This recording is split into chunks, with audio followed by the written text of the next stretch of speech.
in this video, I want to cover 2 more red flags which didn't actually make my book. If you've read my book, you're familiar with the 20 red flags, which are really the most common, most frequently occurring mistakes or concessions that guys make when inviting the wrong kind of woman into their life. But there's 2 more that I want to cover in this video that I didn't put in the book.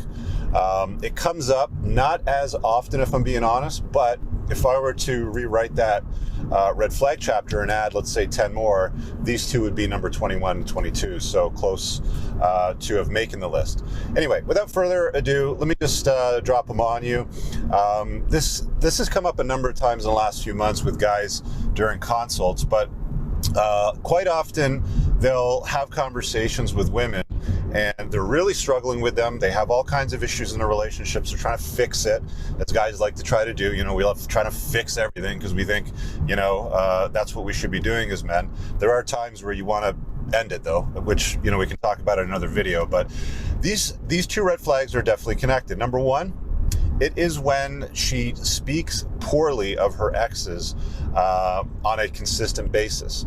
And the more frequently she's talking poorly about exes and multiple exes, like let's say she talks poorly of one but all the time, or she talks poorly of all of them all the time, the more frequently it occurs, the bigger and brighter the red flag should be in your mind. You should be attentive to that anyway.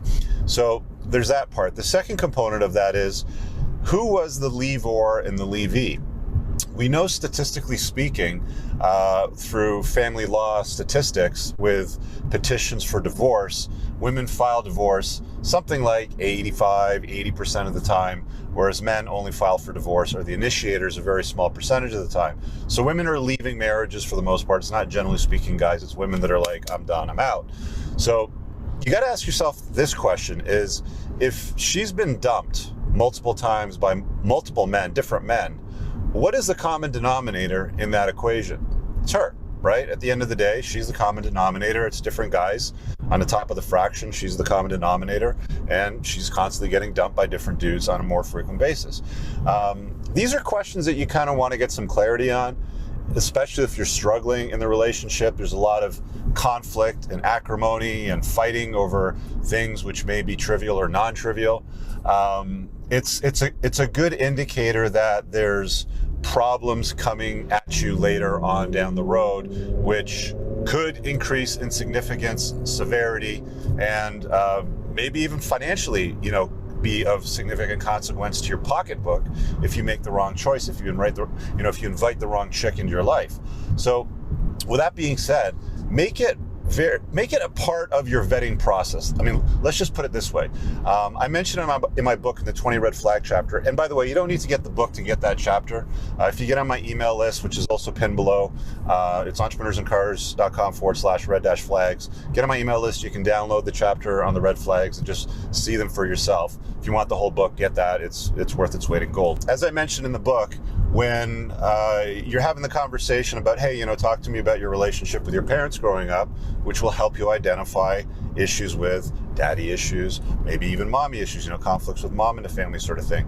But if she's got a bad relationship with her parents, she'll start talking about that when you have conversations around, hey, tell me about your youth. What were your parents like growing up? What was your relationship like with your pops and your mom, and sort of thing?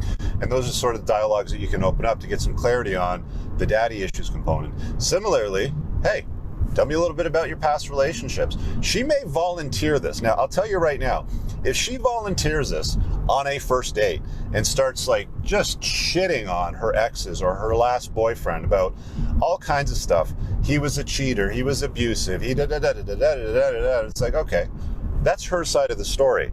That's interesting. Now, does she talk about it with other exes? All right, so what was the guy like before you dated, sort of thing. Tell me about the other guys you dated a little bit more. And you just kind of sit back and just relax, just listen and see what she's got to say. Because, you start talking to them and asking questions. Women like to talk. She should sing like a canary and tell you what you need to know if you just shut up and listen and don't interrupt her.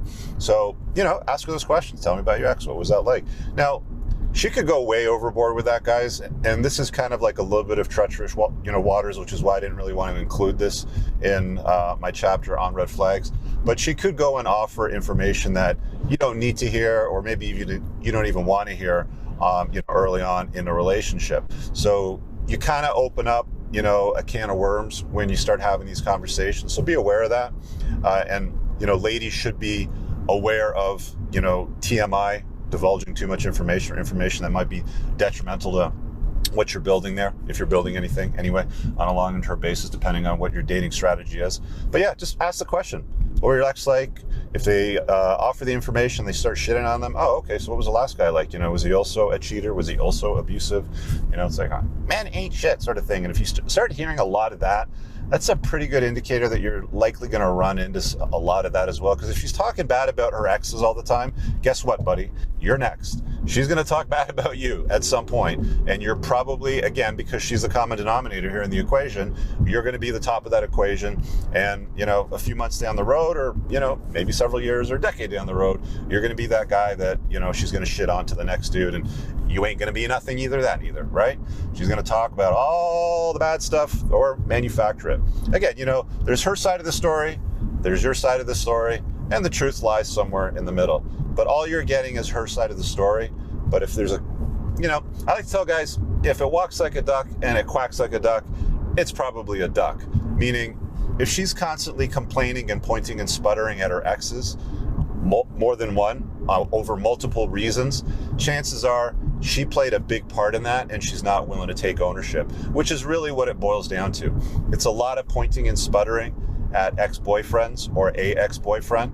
And then one of the follow-up questions that I'd like to throw at them, which I invite you to do the same, is, okay, and what part of that equation did you play a role in, the failure of that relationship? Something along that lines, like, what could have you done better? Is there, what did you learn from that sort of thing? Is there something that you stopped doing that you did in that last relationship that contributed to its failure? Ask some questions like that, because that'll give you an indication of ownership. And that's one of the positive traits of good women. I often talk about red flags. I should probably spend more time talking about green flags, but that's one of the positive attributes of a better woman that you might want to consider inviting into your life on a longer term basis, is she takes ownership. Meaning, I screwed up, made some bad choices, invited the wrong dude in my life, tolerated stuff that I shouldn't have tolerated, but here's what I learned, So be open to those sorts of things. All right, guys, I really hope that you enjoyed that clip. If you want to check out the full-length podcast episode, you can find that right over here. Also, make sure you visit my website over here, where you'll find my supplements, the opportunity to book me privately one-on-one for coaching, and most importantly, my new School of Unplugging, which you'll find on the courses tab. Newer to the channel, hit subscribe.